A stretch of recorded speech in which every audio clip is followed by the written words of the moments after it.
श्रीराम आपल्या सर्वांच्या हृदयस्थ बसणाऱ्या आत्मारामास साष्टांग प्रणिपात करून ज्ञानेश्वर महाराजांच्या या पावन वास्तूत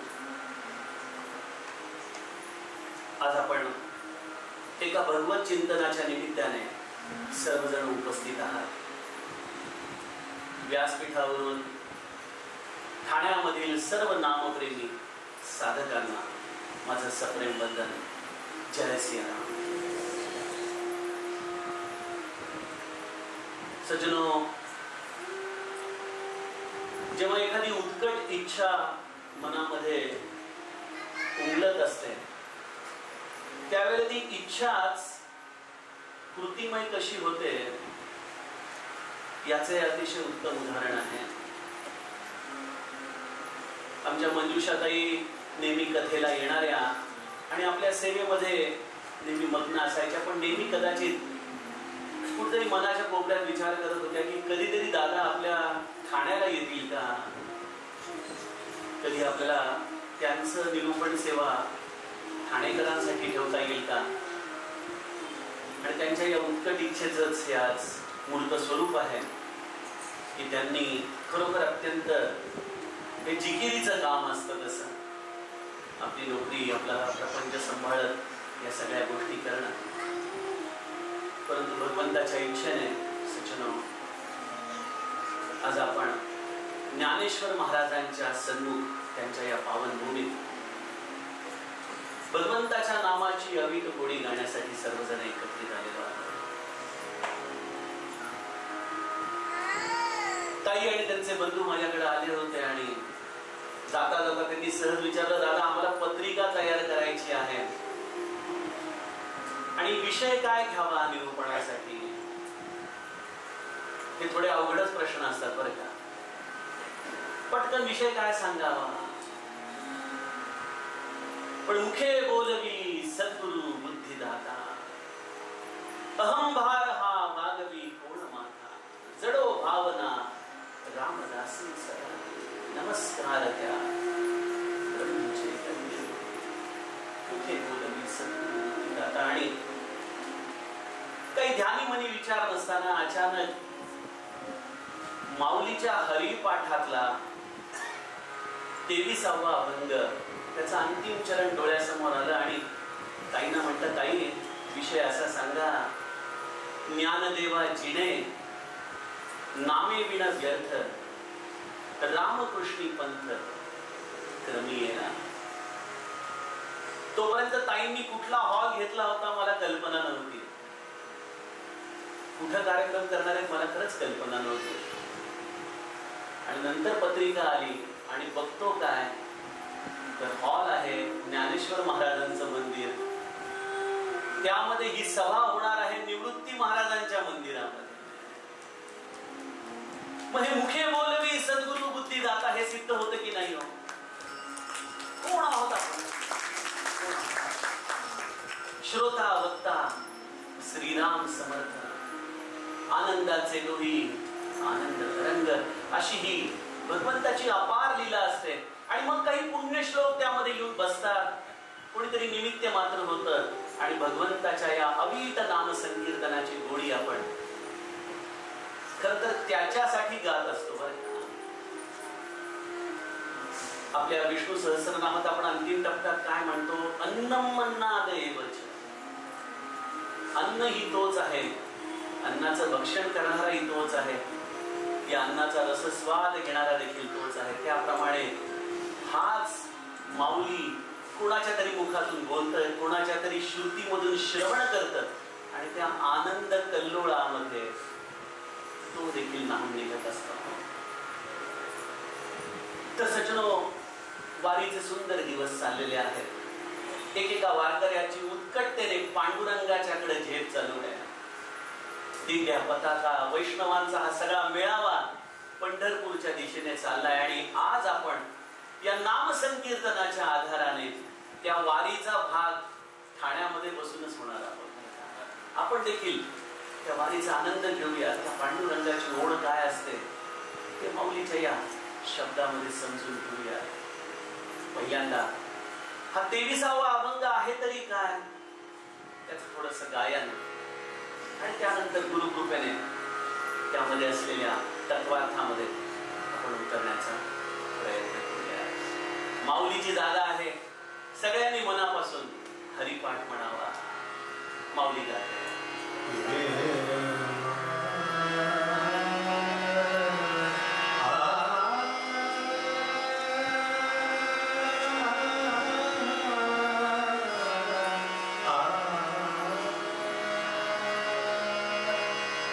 सात पाच तीन दशकांचा मेळा,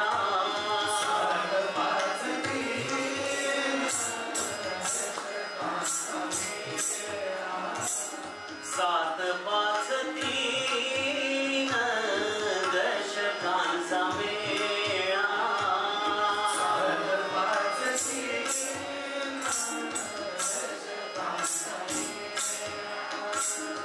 एक तत्विकळा दावी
पुण्याची गणना कोण करेल. बघा या संतांचं काय अद्भुत वैभव आहे. आपण बघा कॉलेजमध्ये जातो तेव्हा विद्यार्थी दशेचे वेगवेगळे टप्पे असतात. माध्यमिक शालांत आहे, मग 12वीचा आहे, हायर सेकंडरी बोर्ड, मग ग्रॅज्युएशन आहे, मग पोस्ट ग्रॅज्युएशन आहे, मग डॉक्टरेट आहे. संतांनी देखील त्यांच्या युनिव्हर्सिटीमध्ये अशा वेगवेगळ्या स्तराच्या विद्यार्थ्यांसाठी अभ्यास काढले. माऊलीच्या वर्गामध्ये युनिव्हर्सिटीमध्ये ज्याला डॉक्टरेट व्हायचंय त्याने अमृतानुभव वाचावा, त्याने चांगदेव 65 वाचावे. ज्याला ग्रॅज्युएशन पोस्ट ग्रॅज्युएशन करायचंय त्याने ज्ञानेश्वरी वाचावी.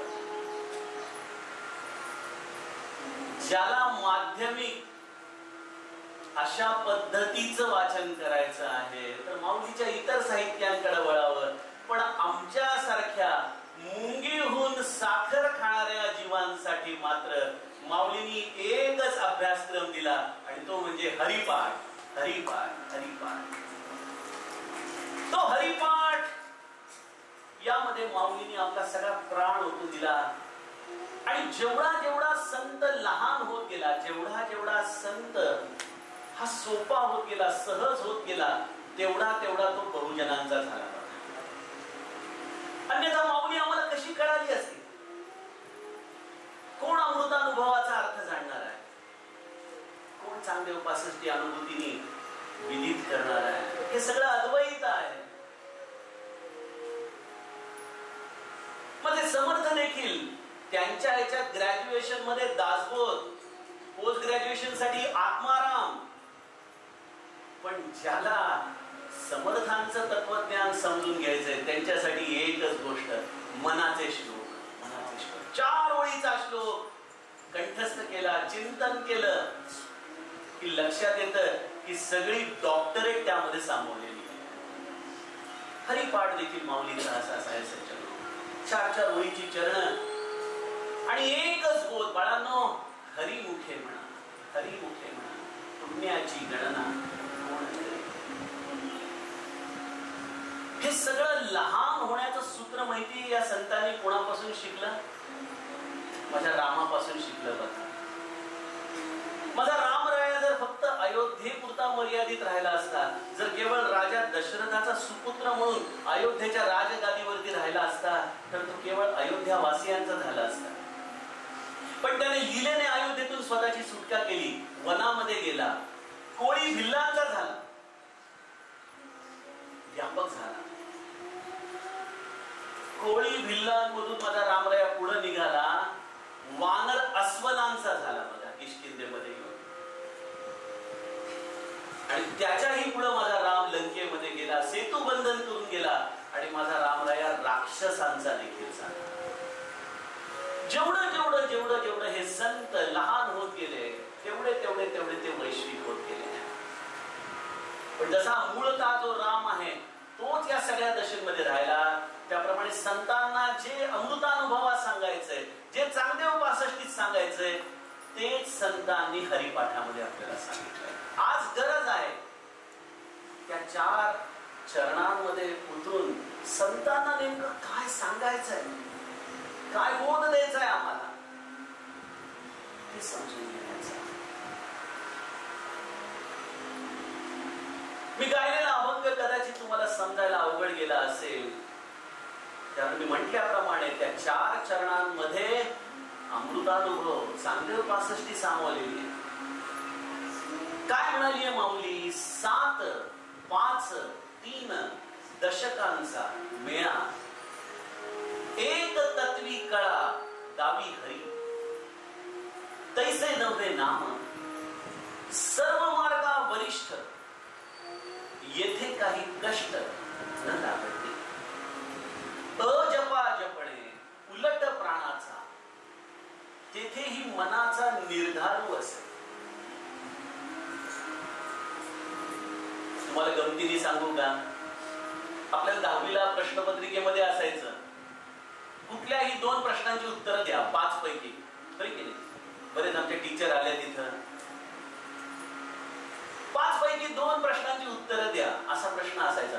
आपण काय करायचो, त्यातले पहिले 3 अवघड प्रश्न असतील ते बाजूला टाकून द्यायचो. जे 2 येतात तेवढे सोडवून टाकायचे, मार्क स्कोर करायचे. मी तुम्हाला हीच युक्ती या अभंगाबद्दल देतो. पहिले 3 चरण बाजूला ठेवा. आपण त्याच्यातल्या मुख्य चरणाचा विचार करू. काय म्हणतात मुख्य चरणामध्ये? ज्ञानदेवा जिने नामे विण व्यर्थ, रामकृष्णी पंथ क्रमी येला. हे समजायला सोपं आहे की नाही? आणि मग या चरणामध्ये वरची 3 चरण कशी आहेत ते बघू, जेवढं जमेल तेवढं. पण मुख्य चरण काय घ्यायचंय? ज्ञानदेवा जिने नामे विण व्यर्थ, रामकृष्णी पंथ. माऊलीची एक अशी मनाची अवस्था झाली आहे की नाही नाही, मी नामाशिवाय नाही जगू शकत. माझं जीवन व्यर्थ आहे जर मी भगवत नामाला विसरलो तर. माऊली हरिपाठामध्ये एका ठिकाणी काय म्हणते आपल्याला? यमाचा पाहुणा प्राणी होय, हरी विना जन्म तो नरकाची पै जाणा. यमाचा पाहुणा प्राणी होय. अशी माऊली आपल्याला एक महत्वाचं सूत्र देते. बाबांनो, तुम्हाला सांगू का, तुमच्या या आयुष्यामधून जर तुम्ही नाम वजा केलं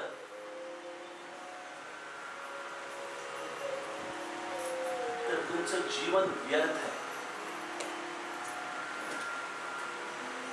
आणि हे माऊली स्वतःच्या अनुभवाने सांगते. माऊली सारखा हा योगेश्वर श्री महाराजांच्या शब्दात सांगायला जावं तर प्रत्यक्ष श्रीकृष्ण कपडे बदलून आला आणि त्याने प्राकृतामध्ये तीच गीता सांगितली. एवढा मोठा अधिकार त्या माऊलीचा. हे काही साधं तत्व नाही हो. बघा गंमत कशी असते, आपल्याकडे बरेच शीघ्र कविताकार असतात, बरं की नाही? तुकाराम महाराज म्हणतात, तुका म्हणे मज लागलीसे भूक. आता हेच वाक्य मी जर म्हटलं तर कोणीतरी मला जेवणाचं ताट आणून देईल, कारण माझ्या वाक्याचा अर्थ तोच अभिप्रेत होतो. तुका म्हणे मज लागलीसे भूक. पण तुकाराम महाराजांचा हा अभंग गाताना मात्र आपल्याला लक्षात येते, दावोनी श्रीमुख धावी. आता श्रीमुख दाखवले. तुका म्हणे मज लागलीसे भूक. शब्द तेच आहेत, शब्द सांगतय कोण यावर त्या शब्दांची किंमत ठरते.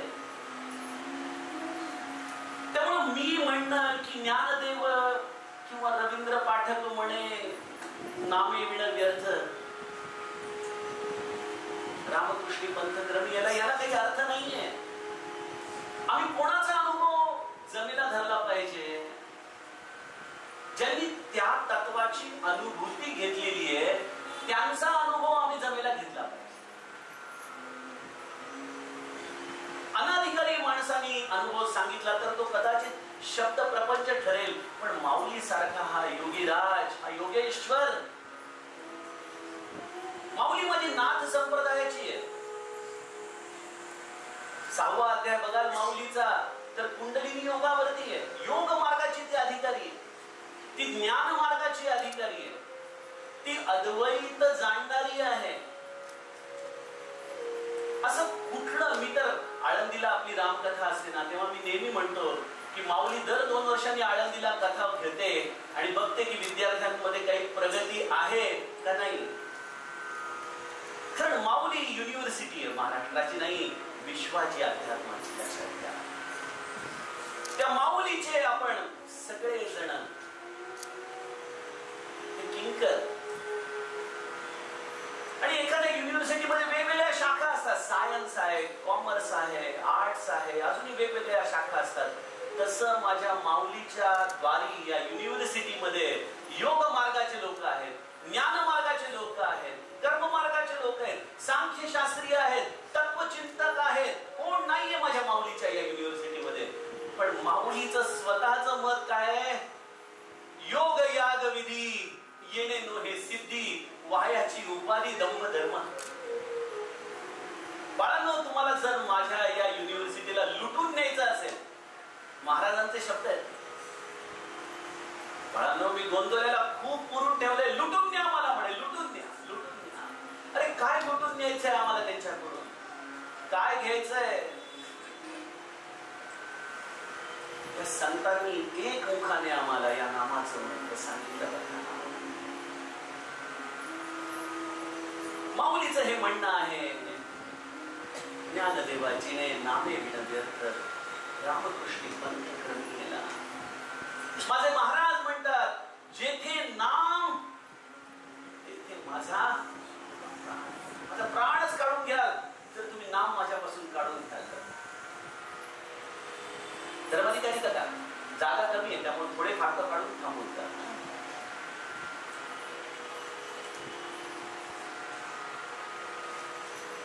तर महाराज म्हणतात, जेथे नाम तेथे माझा प्राण. आणि तेच माझे समर्थ काय म्हणतात, मना मत्सरे नाम सांडू नको, अति आदरे हा निज ध्यास दाहो.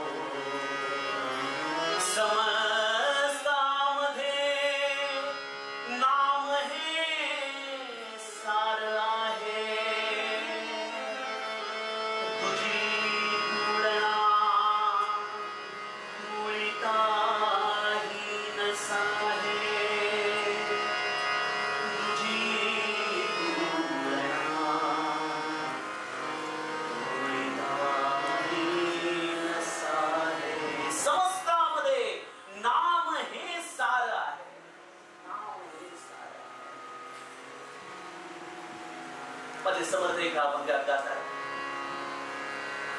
राम भक्ती वीण आन नाही सार. राम भक्ती वीण आन नाही सार. सारांचे हे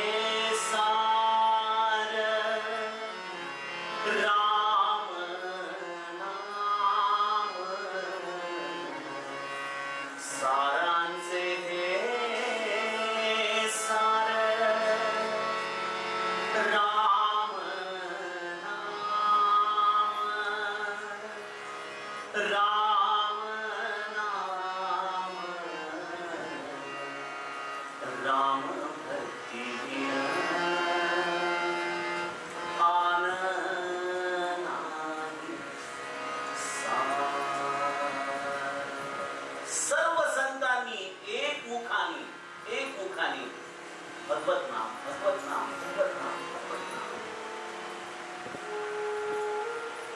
संत तर सांगून गेलो त्यांच्या पद्धतीने.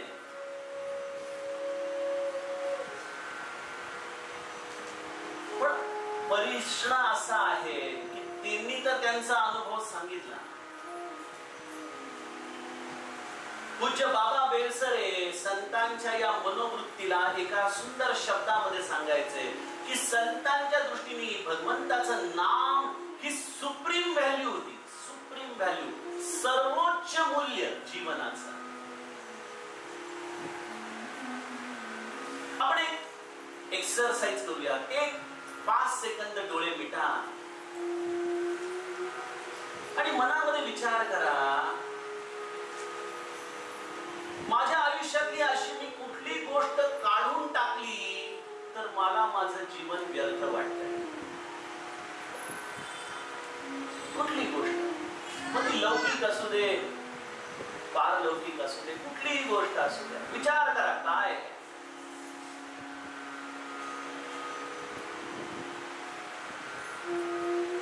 किती जणांच्या मनामध्ये प्रामाणिकपणे विचार केला असता असं उत्तर येतं की खरोखर माझ्या जीवनातून नाम काढून टाकलं तर माझं जीवन व्यर्थ आहे. ज्याला तशी भावना असेल त्याला माझं बंधन आहे प्रामाणिकपणे. पण मी माझं उत्तर सांगतो जेव्हा मी प्रायोरिटी नंबर लावायला जातो नामस्मरण कुठे आहे माझं? माझा मुलं बाळ, माझा प्रपंच, माझा पैसा अडका, ते दृश्य जगातलं सुख, हे भौतिकातलं सुख, त्यानंतर मिळणारं मान मरात, असं करत करत करत कुठेतरी शेवटी 8व्या 9व्या नंबरवर हा नामस्मरण, हा तेही बरोबरच आहे बरं का, तेही मला पाहिजेच. का हा प्रपंच मांडायचा, का ही निरूपण सेवा करायची? कारण माझे गोस्वामी तुलसीदास फार महत्वाची गोष्ट सांगतात आपल्याला की नामाची अवस्था काय आहे.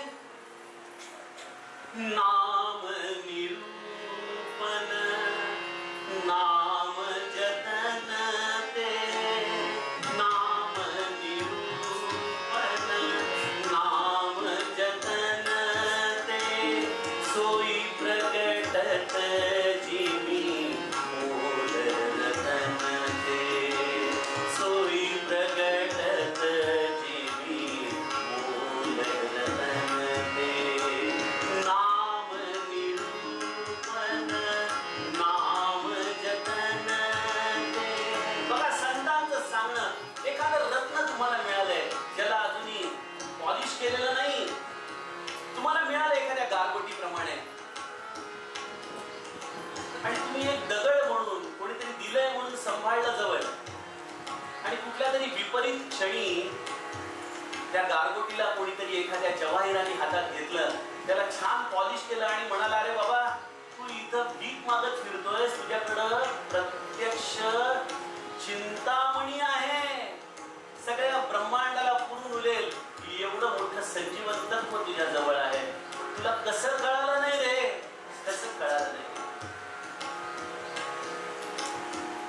आणि म्हणून माऊली हरिपाठामध्ये देखील आपल्याला सांगते, हरिपाठ कीर्ती मुखे जरी गाय, पवित्र चिहोय देह त्याचा, पवित्र चिहोय देह त्याचा, हरिमुखे म्हणा,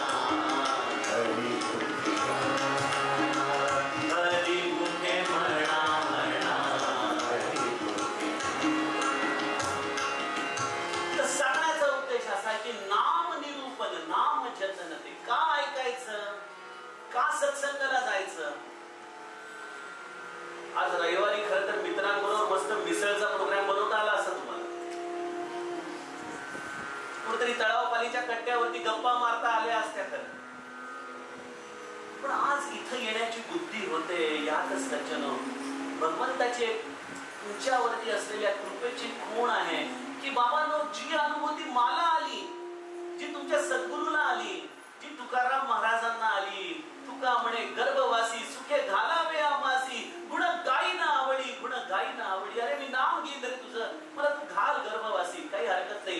का का का? कारण जी अनुभूती या संतांना आली, जे सर्वोच्च मूल्य या संतांना नामाचं जाणवलं, आज ते माझ्या जीवनामध्ये प्रकाशात बस. यासाठी ही सगळी करत. पण कसं असतं, सर्वोच्च मूल्य कशावरून ठरतो? गमतीचं असतं सर्वोच्च मूल्य. तुम्ही रेल्वेने प्रवास करताय लोकलनी, आणि अचानक त्यावेळेला टीसी आला, तर त्यावेळेला सर्वोच्च मूल्य आहे तुमच्या खिशामध्ये असलेलं तिकीट.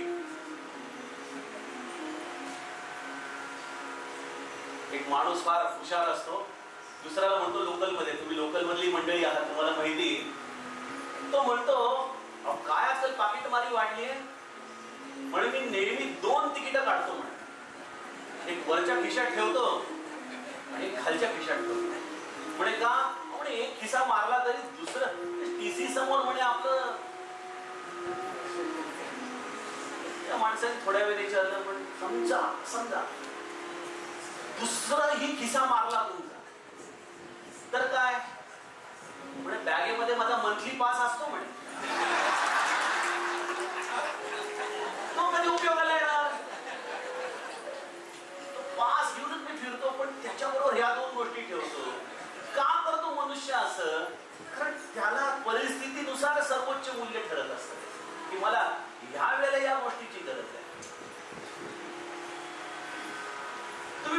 ज्ञानेश्वर माऊलींना, माऊली तुमचं सगळं ठीक आहे हो, तुम्ही आपल्या संजीवन समाधीमध्ये शांत स्थिर बसलाय, तुम्हाला कुठं लोकल पकडायची 9 वाजताची, कुठं डब्बा घेऊन जायचा आहे, कुठं ऑफिस मध्ये पंचिंग टाइम गाठायचंय, कुठं तुम्हाला आमच्यासारखा प्रपंच आहे. संतांना प्रपंच नव्हता का?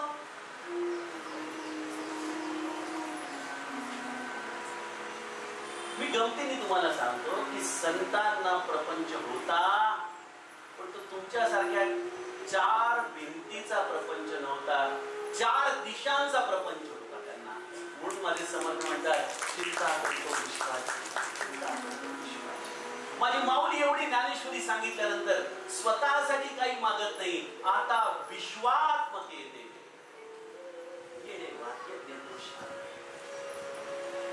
माझ्या या लेकरांसाठी म्हणून या माऊलीने बसायला मागितलं.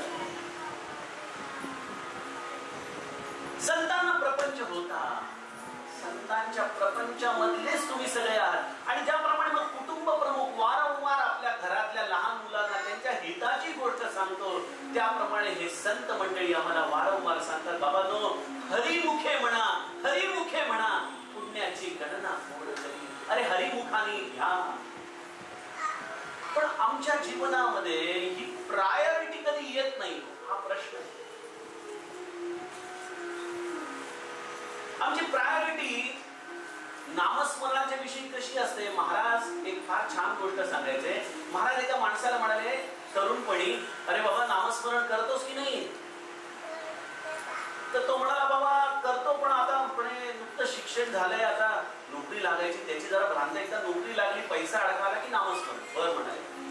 लग्न झालं, नोकरी लागली, एकदा मुलाबाळांच्या सकट महाराजांनी विचारले, आता तर सगळं झालंय प्रपंच, आता पण आता मुलाचं एज्युकेशन चालू आहे, कसं करू नामस्मरण? हे मुलं बाळ आणि नवरा बायको एकदा एका मंदिरात जात असतात. हे कसे असतात बघा आमची संसारिकांची वृत्ती. एकदा एक तरुण मुलगा मंदिराच्या बाहेर एका भिकाऱ्याला 100 रुपये देतो. भिकारी खुश होतो, लक्षात ठेवतो. 6 महिन्यांनी येतो, 50 रुपये देतो. आणखीन 6 महिन्यांनी येतो, 25 रुपये देतो. 2 महिन्यांनी येतो, 10 रुपये देतो. आणखीन 1 वर्षांनी येतो, 1 रुपया देतो. भिकारी बोलतो, साहेब एक विचारू का? काय? 2 वर्षापूर्वी तुम्ही आला तर मला 100 रुपये दिले होते. तेव्हापासून तुम्ही देण्याचं कमी कमी करत करत करत आता 1 रुपयावर आला. तो म्हणाला, अरे बाबा काय सांगू, तेव्हा बॅचलर होतो, मग लग्न झालं, मग घर घेतलं, मग गाडी घेतली, मग मुलं झाली, EMI भरतोय, आता एवढेच राहिलेत म्हणे पैसे. भिकारी म्हणतो, साहेब लाज वाटत नाही का माझ्या पैशावर संसार करता?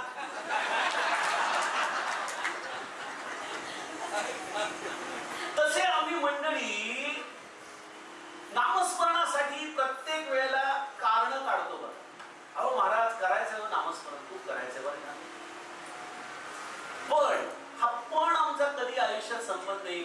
महाराज म्हणतात हा आमचा पण कसा आहे, बारशापासून हा पण आमच्या मागे लागतो, ते 12व्या पर्यंत पण आहे. आमच्या पुण्याला एक पाटी आहे, इथं 12व्याचा प्रसाद करून मिळेल, पण 15 दिवस आधी ऑर्डर द्यावी लागेल. कशी द्यायची तुम्ही बघा.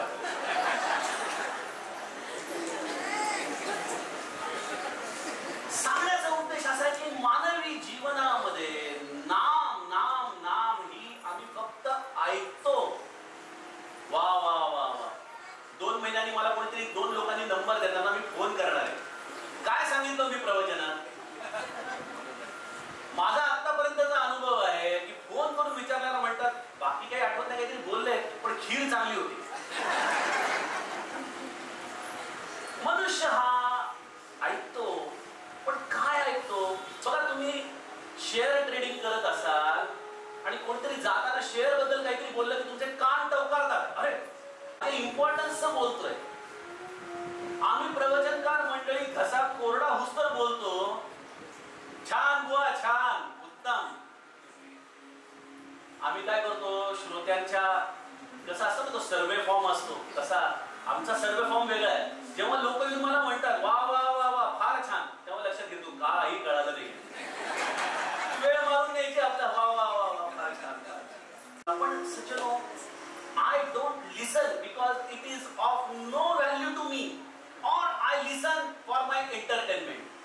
मनोरंजनासाठी ऐकतो, काहीतरी वेळ जात नाही म्हणून ऐकतो,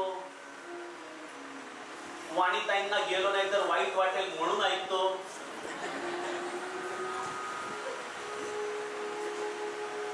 छे बाबा आज मला जायचं होतं तिकडं पण इथेच येऊन बसावं लागलं म्हणून ऐकतो.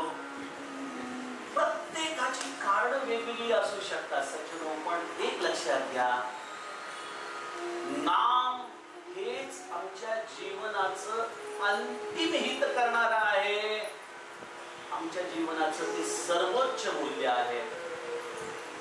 आपण म्हणाला अंतिम हित करणारा आहे तर मग आत्तापासून कशाला घ्यायचं, अंतिम वेळेला बघूया.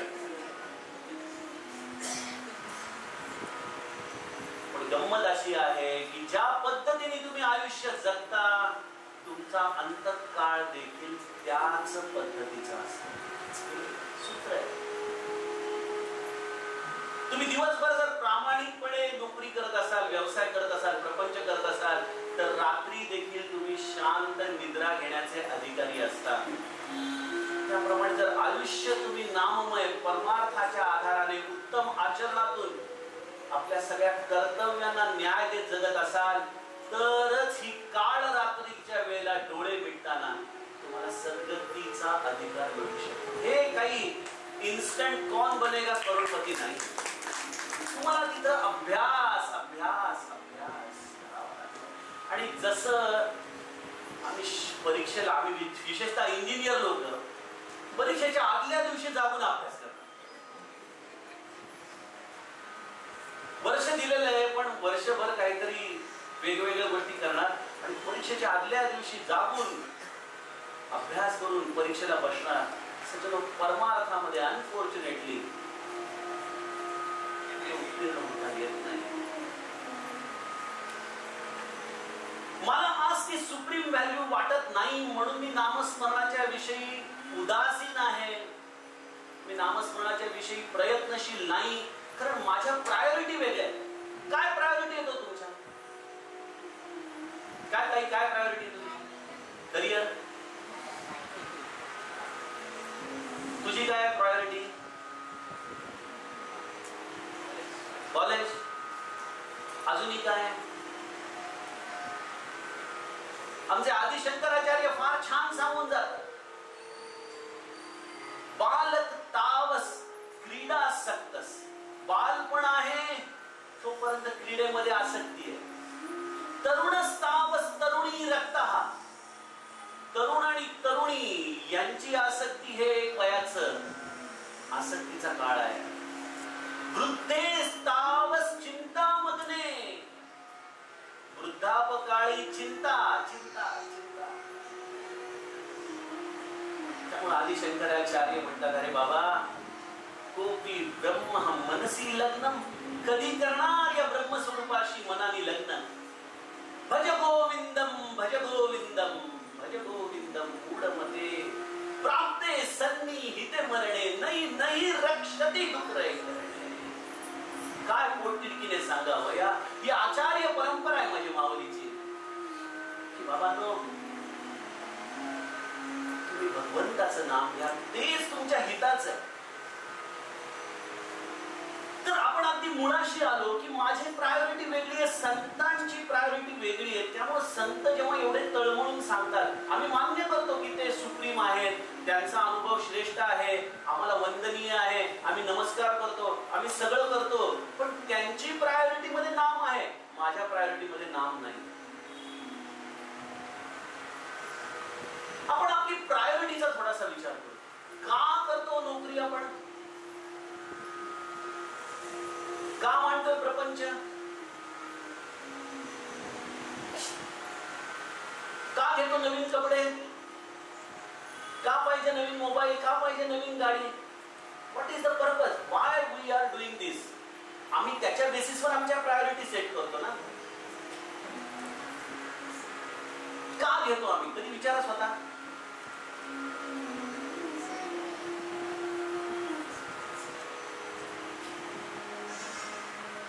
उत्तर एकच आहे, आम्हाला सगळ्यांना ते करून आनंद मिळवायचा आहे की नाही?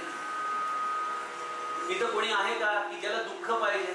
सगळेजण आनंदासाठी धडपडतायत. सगळ्यांना आनंद पाहिजे. पण आनंद नामक वस्तू ही त्या वस्तूच्या आधाराने आम्हाला मिळते, नो डाऊट. पण किती वेळ मिळते? आता समजा एखाद्याला जिलेबी फार आवडते, जिलेबी खाण्यामध्ये त्याला आनंद आहे. त्याच्यासमोर ताडभर जिलेबी आणून ठेवली. आता ती जुनी लोक होती बाबा ती ताडभर संपवणारी, पण आताच्या काळात कॅलरी मोजून खाणाऱ्या लोकांना एक जिलेबी खाल, दुसरी खाल, तिसरी खाल, चौथ्या जिलेबीला तुमचा आनंद संपेल. बस बस बस बस म्हणाला नाही खाऊ शकत. म्हणजे ज्याच्यावरती तुमचा आनंद अवलंबून होता त्या वस्तूचा आनंद हा डिक्लायनिंग आहे. उत्पत्ती, स्थिती, लय या सगळ्यांनी आमचा आनंद बांधलाय.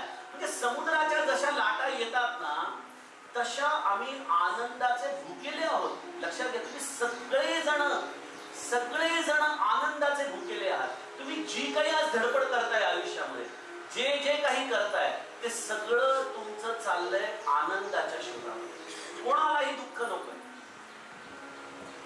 कोणालाही. पण आता आज प्रामाणिकपणे स्वतःला प्रश्न विचारा की बाबा मी तिथं आनंद घेण्यासाठी EMI भरतोय, कर्ज काढतोय, सगळं करतोय, पण त्या गोष्टींमधून मला मिळणारा आनंद हा क्षणभंगूर का आहे? बघा, आपल्याकडे लहानपणी एखादं बाळ असेल ना घरामध्ये, इथल्या माता भगिनींना ती चांगली उदाहरण पटेल.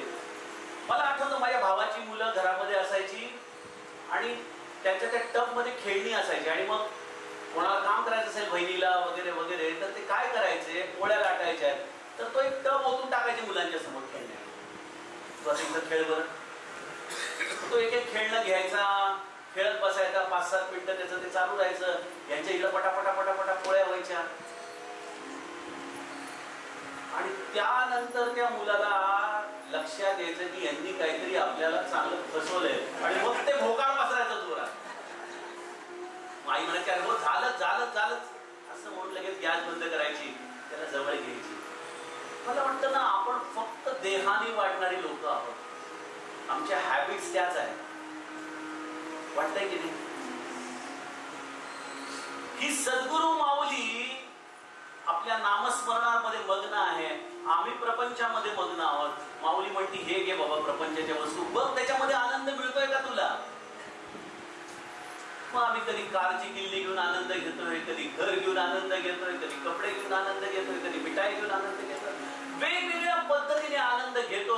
पण एक टप्पा आयुष्याचा येतो की त्यावेळेला भोकाड पसरतो, नाही याच्यात आनंद नाहीये. कुठं मला गुंतवलंस, कुठं मला फसवलंस. तो टप्पा प्रत्येकाच्या आयुष्यात वेगवेगळ्या लेवलवर येतो बरं का. प्रल्हादासारख्या, ध्रुवांसारख्यांना वयाच्या 5व्या वर्षी हा टप्पा आला. आमच्या महाराजांना वयाच्या 12व्या वर्षी आला. ब्रह्मानंद महाराजांना वयाच्या 25व्या वर्षी आला. आनंद सागरांना देखील लहान वयात आला. भाऊसाहेब केतकरांना वयाच्या 60व्या वर्षी आला. कोणाला देखील आयुष्यामध्ये गुरु कृपेने तो टप्पा येतो की प्रपंच निरर्थक आहे, ज्या आनंदाचा मी शोध घेतोय तो आनंद यामध्ये नाही. आणि मग त्यावेळेला कळतं की खरा आनंद कशात आहे. त्यावेळेला सद्गुरूचं वचन तुम्हाला बोध देऊन जातं की बाबांनो मी आयुष्यभर समाधानाचा शोध लावला आणि मी तुम्हाला खात्री सांगतो तो आनंद, ते समाधान भगवंताच्या नामामध्ये आहे.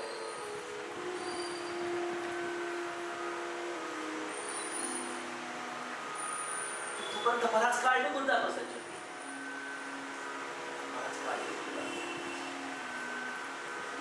पुनरपि जननम पुनरपि जठरम पुनरपि जननी जठरे शयनम. अभ्यास झाला नसल्यामुळे अंतकाळ पुन्हा वासनेच्या गर्तेमध्येच आम्ही.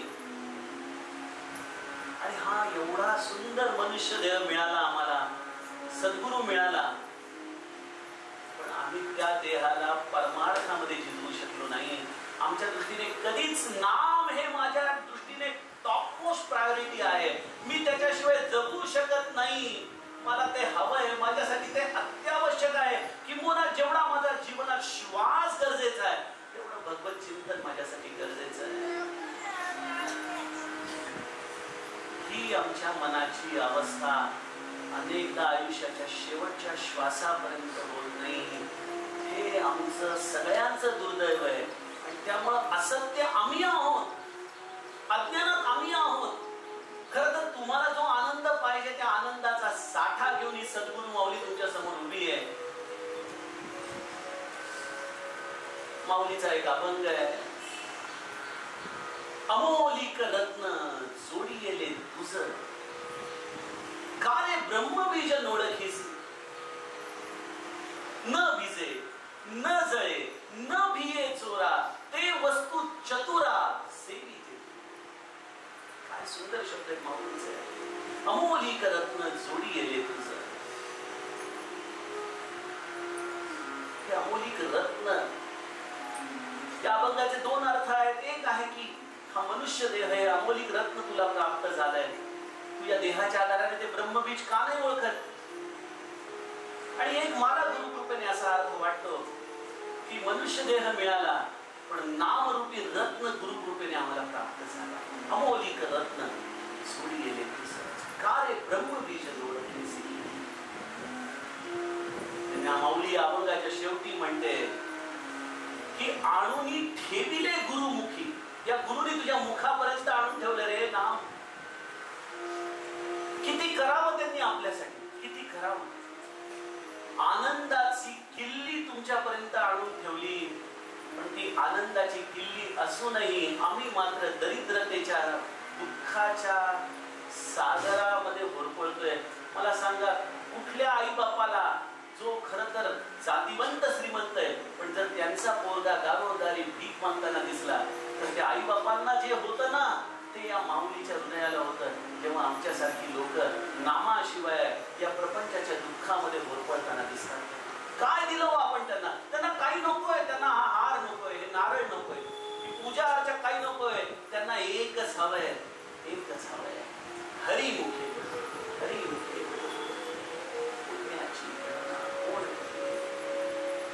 माऊली म्हणते एक तत्वी नाम दृढ धरी मना, हरीसी करुणा येईल. ते नाम सोपे, ते भगवंताचं नाम, ते आनंदाची खाण आहे. नवे नवे ते प्रत्यक्ष ईश्वराला खेचून आणतं. आणि ईश्वर हा स्वानंद स्वरूप असल्यामुळं तुम्ही नित्य आनंद रूप होता नामस्मरणाच्या आधाराने. ही नामाची खरी गंमत आहे. मग पुढचा टप्पा येतो आमच्या आयुष्यामध्ये की दादा ठीक आहे, आम्हाला कळालं आनंद माझी गरज आहे आणि ती गरज नामस्मरणाच्या आधाराने मला प्राप्त होते हे देखील पटलं.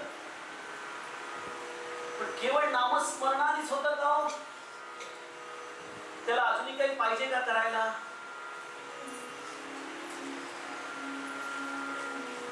लोकांना वाटतं की नामस्मरणाच्या व्यतिरिक्त काहीतरी योग केला पाहिजे, दररोजची पूजा अर्चा केली पाहिजे, ग्रंथ वाचन केलं पाहिजे, सगळं केलं पाहिजे आणि मग त्याच्याबरोबर जोडीने थोडंसं नामस्मरण केलं तर आपलं काम होऊ शकेल असं आम्हाला वाटतं.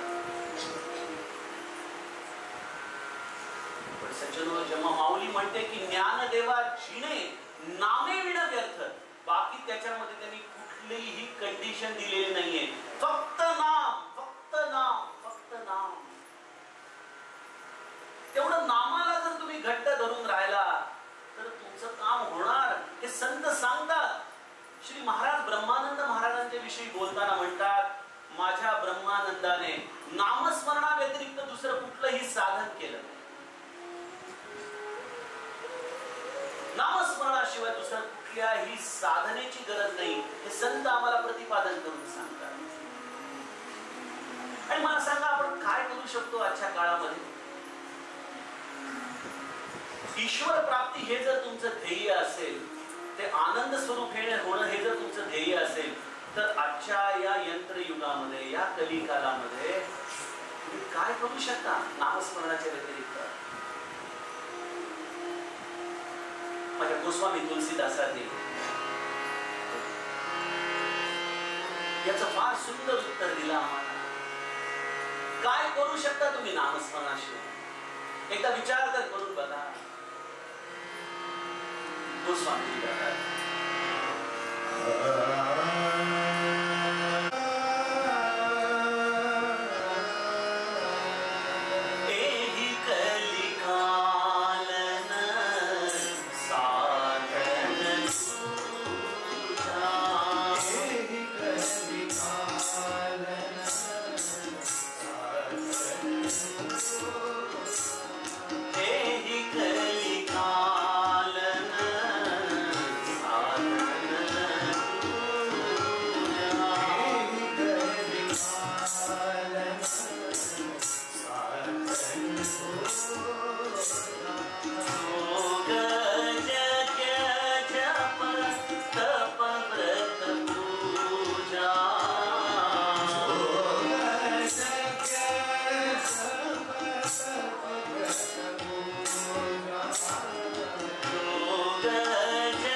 यापैकी कुठलीही गोष्ट आम्ही परिपूर्णतेने करू शकत नाही.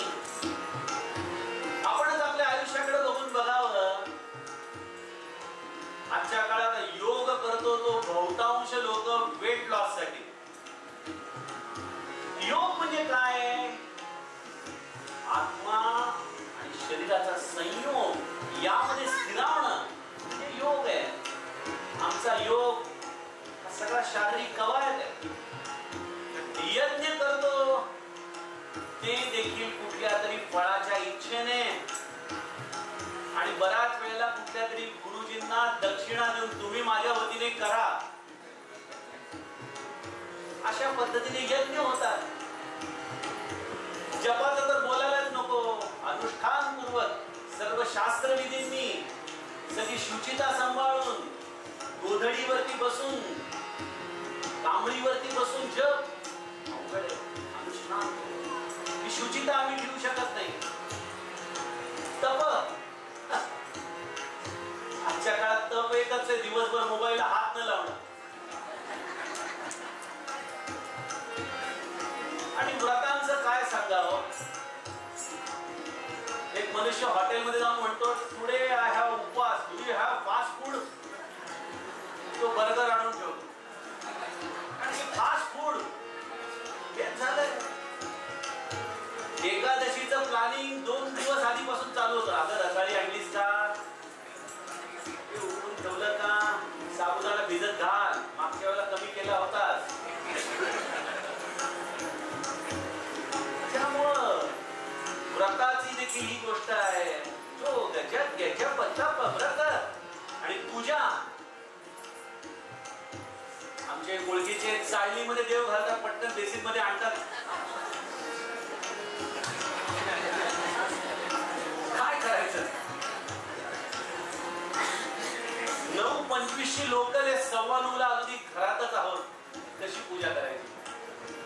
स्टेशन किती जवळ असलं तरी काय रेल्वे थांबत नाही आपल्यासाठी. सगळं मनुष्याचं जीवन हे असं आहे. काय ईश्वर कसा प्राप्त करणार आम्ही? काय करणार ईश्वर प्राप्तीसाठी, भगवत प्राप्तीसाठी? गोस्वामीजी म्हणतात एक गोष्ट करा,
पर्याय नाही. त्यामुळे निरंतर जाता येता उठता बसता सर्व देह व्यापारामध्ये एकच करा, राम ही सुमिरिय. बोलायचं झालं तर गाय्य राम ही, ऐकायचं झालं तर संतत सुनिय राम गुण. राम ही सतत निरंतर रामाची कथा ऐका. बोलायचं झालं तर नामाबद्दलच बोला, बघायचं झालं तर भगवंताची सगुण मूर्ती बघा. संत म्हणतात हे अत्यंत उपाधिरहित असं नामाचं साधन आहे, जे या कलियुगामध्ये तुम्ही सहजपणे सगळ्या देहबंधनांमध्ये असताना करू शकता. लोकल मध्ये असताना नेसेसरी नाहीये की किटी पार्टीचीच तयारी केली जाईल. लोकल मध्ये नेसेसरी नाहीये की पत्तेच खेळले पाहिजे. आपण नामस्मरण करू शकतो. स्वयंपाक करत असताना युट्यूबवर काहीतरी फालतू डिबेट बघण्यापेक्षा प्रत्येक पोळीला जर नामस्मरणाचा स्पर्श केला तर, नोकरीमध्ये उगीचच गॉसिपिंग करत वेळ घालवण्यापेक्षा मिळालेल्या वेळामध्ये 5 माळा झाल्या तर. लोक म्हणतात आमच्याकडे वेळ नाही, वेळ नाही. हे एक फार मोठी ढाल आहे आमच्याकडे. म्हटलं तर आमच्याकडे प्रचंड वेळ आहे. तुम्ही मोकळा वेळ शोधायला सुरुवात करा. पायामध्ये बूट असू द्या, अंगामध्ये सूट असू द्या, टेबलावरती कुठलीही लोक बसलेले असू द्या, मुखामध्ये नामस्मरण घेण्यासाठी तुम्हाला कुठलाही अडथळा नाही, कुठलीही बाध्यता नाही. आणि ते नाम तुम्हाला भगवंतापर्यंत नेत नाही. महाराज म्हणतात भगवंताला ओढून आणतं तुमच्यापर्यंत. तुम्ही जिथं आहात तिथं. एवढं मोठं साधन या कलियुगामध्ये. कुठेही न लगती सायास जावे वनांतरा, सुखे येतो घरा नारायण. अरे काही न करता तो नारायण घरी येतो, काही न करता. माझे समर्थ त्यामुळे म्हणतात ना, याच जन्मी येणोची काळे, संसारी होईचे निराळे, मोक्ष पावीचे निश्चळे स्वरूपाकारे. आहे याच जन्मामध्ये, याच परिस्थितीमध्ये. दादा तुम्हाला नाही माहिती हो आमचे प्रॉब्लेम.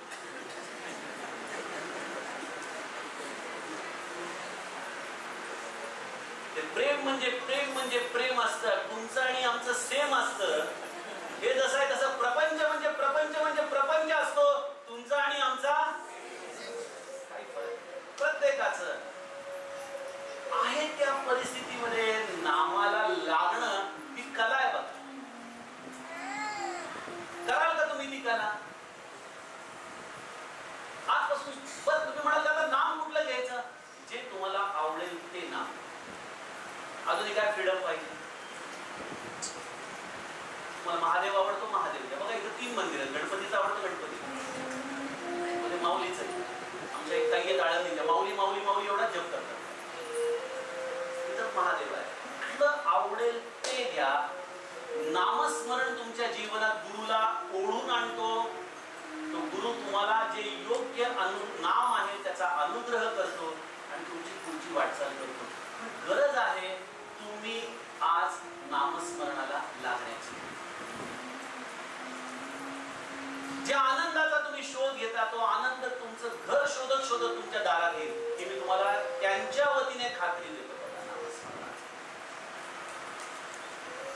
आता या चरणाची जी वरची आज गोष्टी आहेत त्याचा थोडासा उभाव करत म्हटलं म्हणजे लोकांची एक डुलकी झाली की सांगितलं म्हणजे बरं असतं. कारण की 7, 5, 3 दशकांचा मेळा एक तत्वी कळा दावी हरी हे समजणं फार अवघड आहे. काय आहे भगवत प्राप्तीची जी वेगवेगळी साधनं आहेत त्या साधनांचा उहापोह माऊलींनी केलाय. एक भाग आहे सांख्य योगाचा म्हणजे ज्ञानमार्गी लोकांचा. ही ज्ञानमार्गी लोक काय करतात? तत्व निरसन करतात. तत्व निरसन म्हणजे हे नाही, हे नाही, हे नाही, हे नाही. कट मारत जायच्या, फुल्या मारत जायच्या. मी हे नाही, मी हे नाही. आमच्या आदिशंकराचार्यांनी गायलंय की नाही? कोण आहे मी असं त्यांना गुरुनी प्रश्न विचारला. कोण आहेस तू? एका क्षणामध्ये उत्तर दिलं. मनोबुद्धी अहंकार चेतना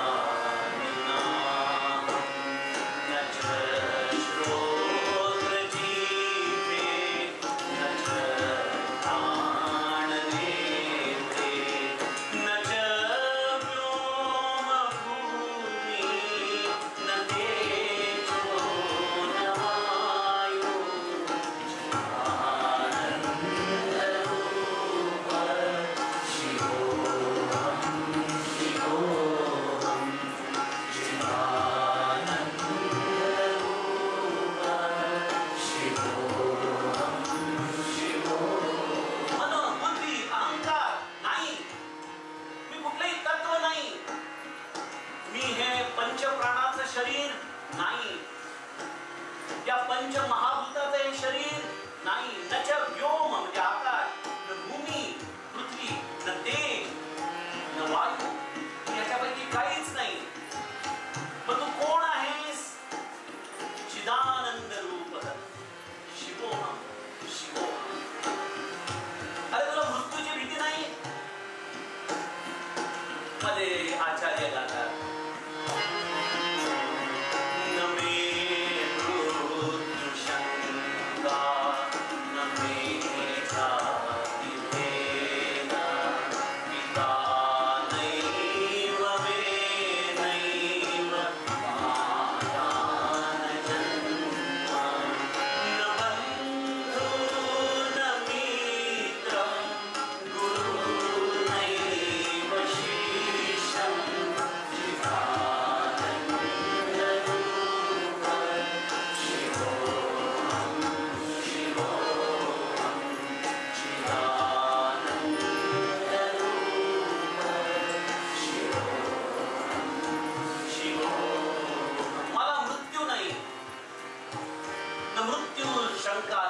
जाती भेदा.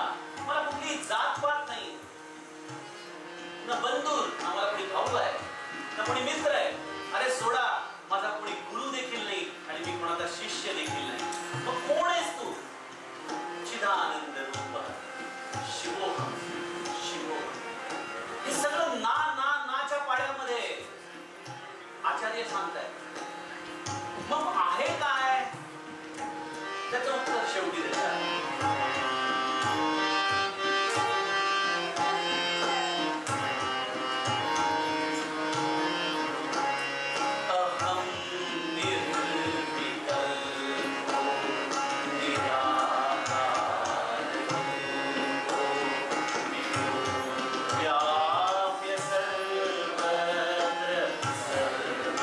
सर्वेन्द्रियाणां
पंचप्राण, ज्ञान, अपान, उदान, समान, अपान आणि मन आणि बुद्धी, हे 7 प्राण मी नाही.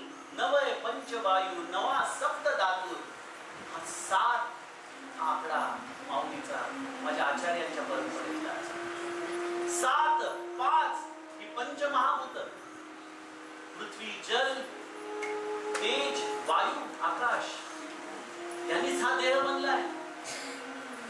ही 5 तत्व नाही. 7 5 3 सत्व रज तम, हा चांगला आहे, हा वाईट आहे, याच्याच्या बरोबर नाही बोलायचं. याच्या हे आपलं गुण आहे. सत्व रज तम आत्मस्वरूप हे त्याच्या पलीकडे आहे. त्यामुळे 7 5 3 दशकांचा मेळा, 10 5 कर्मेंद्रिय 5 ज्ञानेंद्रिय, 7 5 3 दशकांचा मेळा. टोटल करा बरं किती होती, माझं गणित कच्च आहे. 7 आणि 5 11 ना, नाही 12 3 15 10 25 तत्वांचं हे शरीर आहे. शास्त्रांनी त्याला कधी 32 म्हटलेलं आहे, कधी काही 60 म्हटलेलं आहे, पण 25 ही बहुतांश अद्वैतामध्ये मान्यता दिलेली संख्या आहे. 25 तत्वांचा हा देह म्हटला जातो. या 25 तत्वांच्या पलीकडे आपण आहोत. 7 5 3 दशकांचा मेळा. गंमत अशी आहे की हे सगळं ऐकलं, पण थोड्या वेळाने 5 मिनिटांनी बुवा आता किती वाजता थांबताय, जेवायची वेळ झाली की नाही. बोलायला काय सोपं आहे.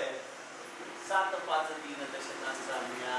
पण भूक लागली की भूके पेट न होई भजन रूपाला, अशी अवस्था आहे. त्यामुळे माऊली म्हणते, अरे हे तत्व विवरण करणं आपल्यासारख्या सर्वसामान्यांचं काम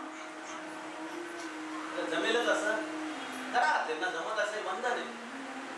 7 5 3 दशकांचा मेळा, एक तत्वी कळा दावी हरी.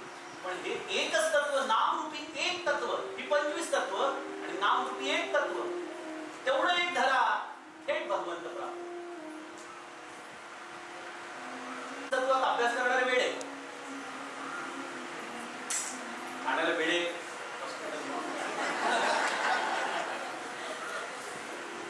सज्जनो बघा, या संतांच्या सांगण्याचा आपण नीट अर्थ समजून घेतला पाहिजे की एक नाम हे या सगळ्या साधनांना अंतर्भूत करतं.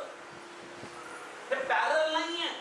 नामामध्ये हे सगळं अंतर्भूत आहे. तुम्ही नामस्मरण कराल तर हळूहळू ही नाम समाधी तुम्हाला या सगळ्या अवस्थांचा अनुभव देईल की मी देह नाहीये.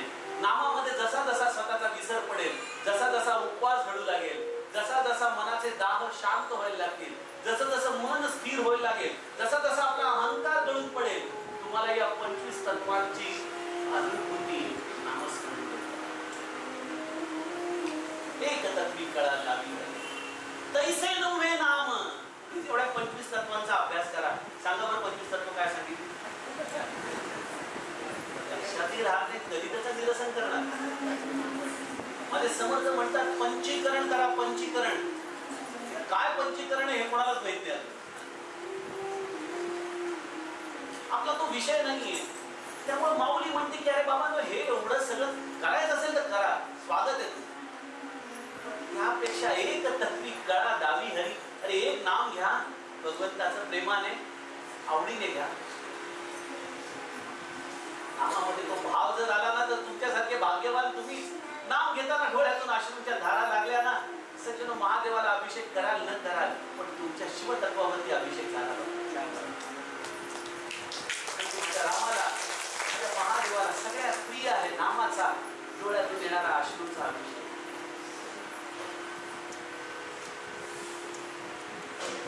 तैसे नव्हे नाम सर्व मार्गावरिष्ठ, सगळ्या मार्गांमध्ये श्रेष्ठ आहे. येथे काही कष्ट न लागले. काय कष्ट आहे तो. मध्यंतरी एक कुठला तरी पोस्टर वाचलं, 21 दिवसात कुंडलिनी जागृत. चांगलंय राव, भारी. एवढीच माऊलीने एवढी ज्ञानेश्वरी. खाली गेलो, फी 12,000 रुपये. आज हे संतांनी एवढ्या कोट्यावधी लोकांना नामस्मरण दिलं, किती रुपये फी घेतली हो?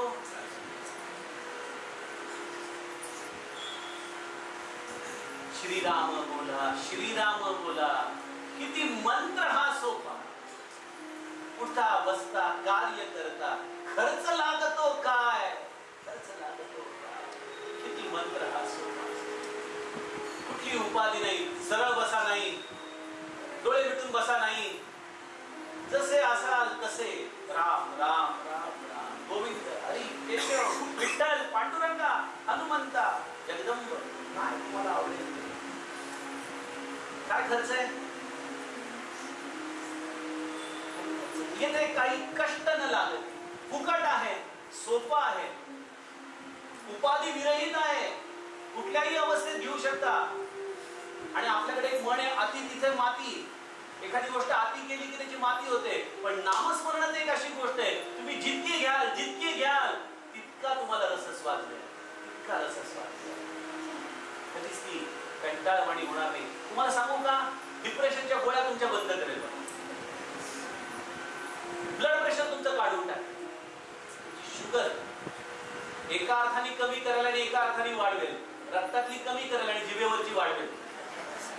गोड बोलायचं, मधुर वाणी येईल, रसाळता येईल जीवनाला. नाम काय देत नाही तुम्हाला? एक तत्वी कळा दावी हरी. एक तत्व फक्त नामाचं तुम्ही मनापासून घेतलं तर नाम तुम्हाला सगळं काही देतं. अजपा जपणे उलट प्राणाचा. तेथेही मनाचा निर्धार बस. अजपा काय आहे बघा, आपण जर शांत बसलो तर काही वेळानंतर आपल्याला आपल्या श्वासाचा आवाज यायला. बोलण्याचा नाही, शेजारच्याचा येतोच आहे बघा. आपण जर शांत बसून राहिलो आणि आपल्या पूर्ण श्वासावरती लक्ष केंद्रित केलं, काही बोलायचं नाही, काही म्हणायचं नाही, फक्त श्वासावरती लक्ष केंद्रित करायचं. हा जर तुम्ही सवयीने भाग केला तर एक टप्पा असा येतो की त्या श्वासामध्ये सो आणि उच्छ्वासामध्ये हम, सो सो सो, सुंदर निनाद आपल्या आत आपल्याला ऐकू येतो. हा कोण घेतो? ते नाम निरंतर मूलाधार चक्राच्या जवळ परावाणीच्या आधाराने फडकत असते. फडकणारं नाम या कानांच्या आतमध्ये अतिंद्रिय आपल्याला ऐकू यायला लागतं. So so.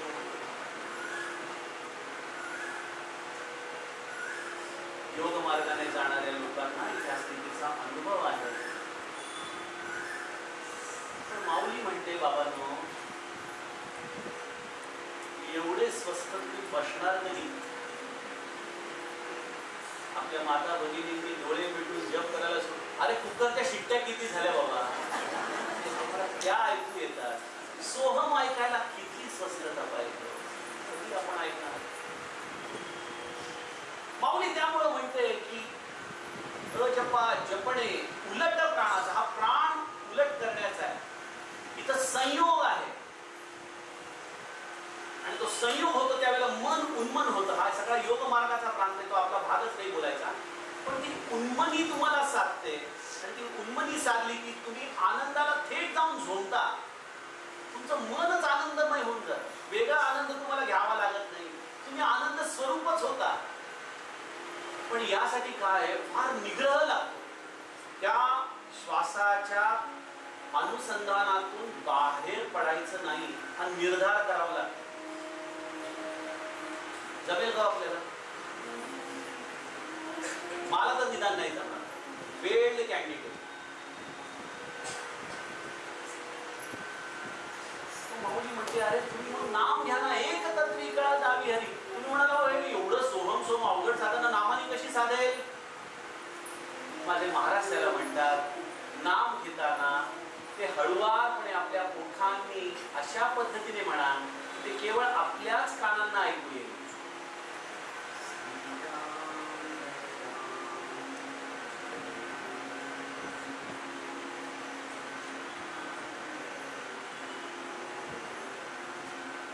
हे तुम्हाला ऐकू यावं म्हणून एवढ्या मोठ्याने बोलतोय. तुम्ही कुठला मनातल्या मनात स्मरण जरी केलं ते आपल्या कानाने ऐका आणि आपल्या कानाने ऐकता ऐकता तुम्हाला या सोहम तत्वाचा अनुभव येईल. त्यालाच महाराजांनी नाम समाधी म्हटलं. ही नाम समाधी तुम्हाला निरंतर नामस्मरणाच्या अभ्यासाने गुरुकृपेने प्राप्त होते. त्यासाठी तुम्हाला न लगती सायास जावे वनांतरा सुखी येतो घरा नारायण ही अवस्था नामस्मरणाने प्राप्त होते. म्हणून एक तत्वी कळा दावी हरी अजपा जपणे उलट प्राणाचा तेथे कळी काळाचा रीग नाही. ही अजपा 21,600 आहे.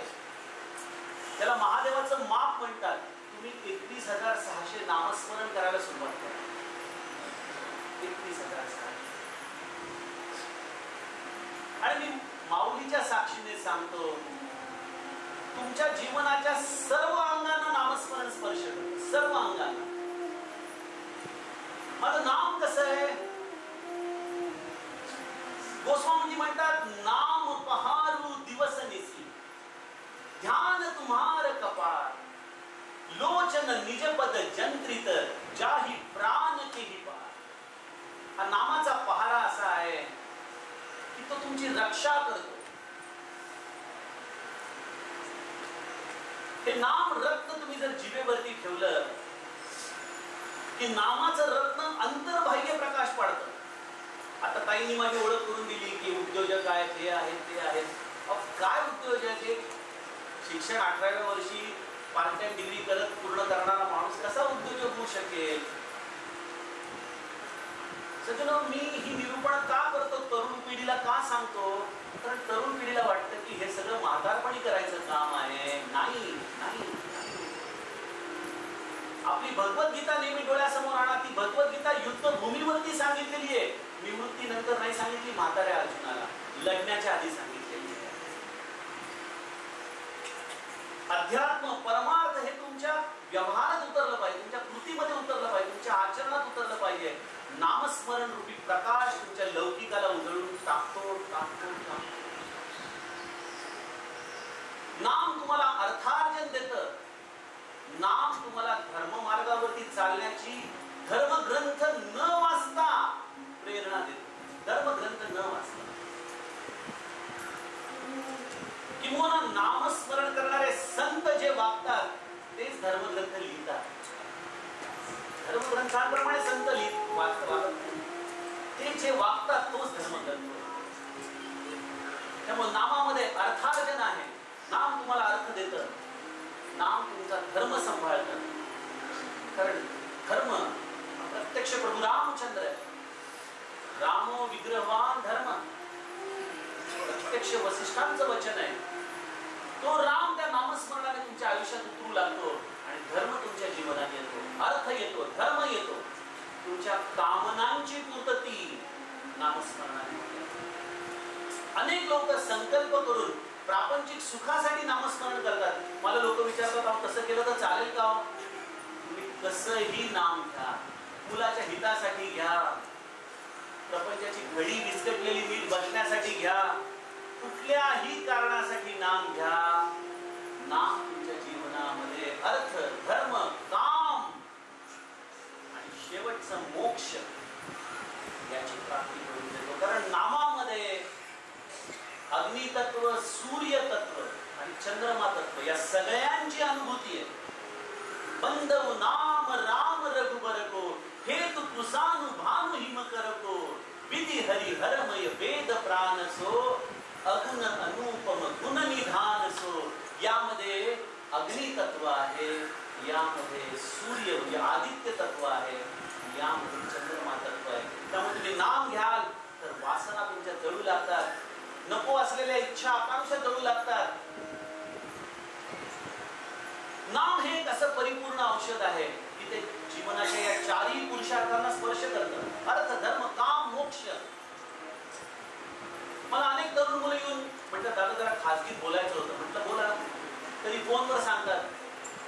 म्हणतात दादा मला ना नॉनव्हेज खायला लागतं,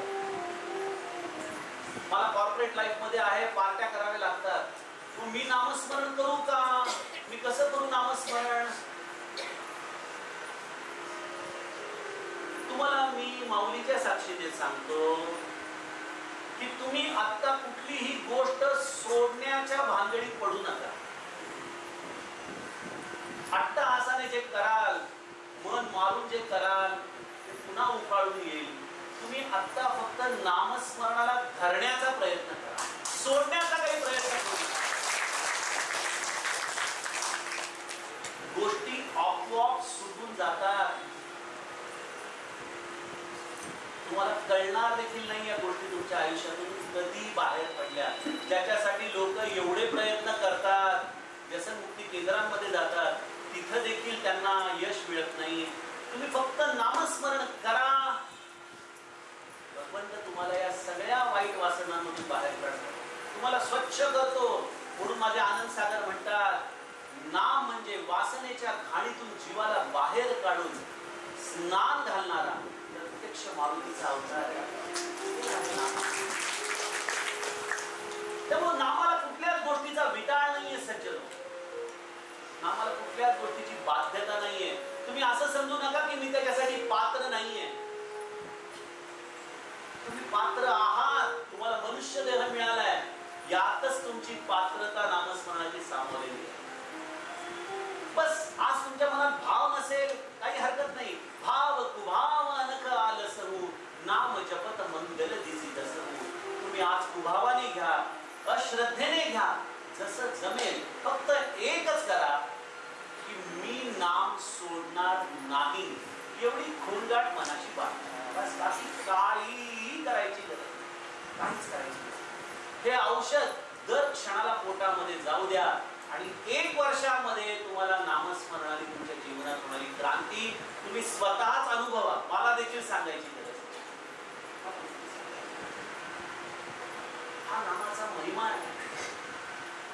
म्हणून माऊलीने आपल्याला सांगितलं की बाबांनो, ज्ञानदेवा जिने नामे विण व्यर्थ, रामकृष्ण पंथ. या रामकृष्णाचे नाम, त्याची ही सगुण उपासना जी या वारकरी संप्रदायामध्ये चालू आहे, ते भगवंताचं नाम. लोकलाज सोडून घ्यायला सुरुवात करा. कोण काय म्हणते याचा विचार करू नका. भगवंताचं नाम हे सर्व पापातून मुक्त करणार आहे, सर्व वासना विकारातून बाहेर काढणार आहे, तुमच्या जीवनाचं मंगल करणार आहे. मधुरम मधुरेभ्योऽपि मंगलेभ्योऽपि मंगलम, पावनेभ्योऽपि पावनम, हरेर नामैव केवलम. फक्त भगवंताचं नाम या सगळ्या गोष्टींची तुम्हाला प्राप्ती करून देतं. हेच आजच्या या निरूपणाचं सार आहे. तर घ्याल ना आपण नामस्मरण, कराल ना, मनापासून कराल. तुम्ही करतच आहात, पण त्याचं महत्व जाणून करा. आपल्याला काय मिळालंय हे समजून करा. तुम्हाला प्रत्यक्ष अमूल्य रत्न सद्गुरु कृपेने प्राप्त झालंय, त्याला विसरू नका. तुमच्या जीवनाचं सर्व दृष्टीने कल्याण करणार ठरेल. अशा या भगवंताच्या नामाचा महिमा माऊली हरिपाठामध्ये गाते. सचिन वाणीला विराम देते.